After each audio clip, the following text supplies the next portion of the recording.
আবহাওয়া পরিস্থিতি নিয়ে আরো জানাতে রাজধানীর আগারগাঁওয়ের আবহাওয়া অধিদপ্তর থেকে যোগ দিচ্ছেন সহকর্মী খালেদ রায়হান। রায়হান, গতকাল থেকে আমরা দেখছি যে বৃষ্টি হচ্ছে, কোথাও কি ভারী বৃষ্টির কোনো আশঙ্কা আছে কিনা? আর আবহাওয়ার পূর্বাভাসে কি বলা হয়েছে?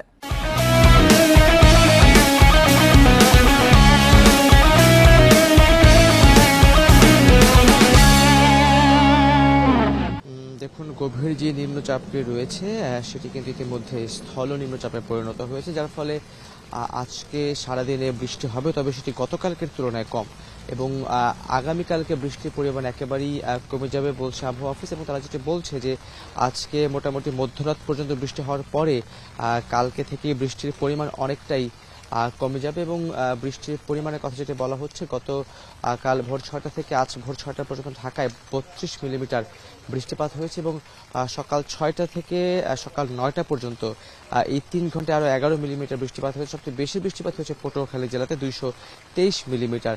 আবহাওয়া যেটি বলছে, মৌসুমি বায়ু এবং তার সঙ্গে যেই নিম্নচাপ দুটির কারণেই গত 3 দিন অতিরিক্ত বৃষ্টিপাত হয়েছে। সবচেয়ে বেশি বৃষ্টিপাত হয়েছে কক্সবাজার এলাকাতে এবং এছাড়া বেশ কয়েকটি জেলাতেও কিন্তু বৃষ্টিপাত হয়েছে। তবে আজকে সারাদিন গুড়ি গুড়ি বৃষ্টিপাত হবে, কোথাও কোথাও কিন্তু হালকা থেকে মাঝারি বৃষ্টিপাত হওয়ার সম্ভাবনা রয়েছে। তবে যেটি বলছে যে কালকে থেকে যেই বৃষ্টি সেটির পরিমাণ অনেকটাই কমে যাবে এবং যে সকল জায়গায় পানি এসছে বা পানি বেড়েছে সেগুলো হয়তো কমে যাওয়ার সম্ভাবনা রয়েছে। তবে আজকের পর আগামীকালকে থেকে ধারাবাহিকভাবেই কিন্তু ক্রমাগত বৃষ্টিপাত কমতে থাকবে।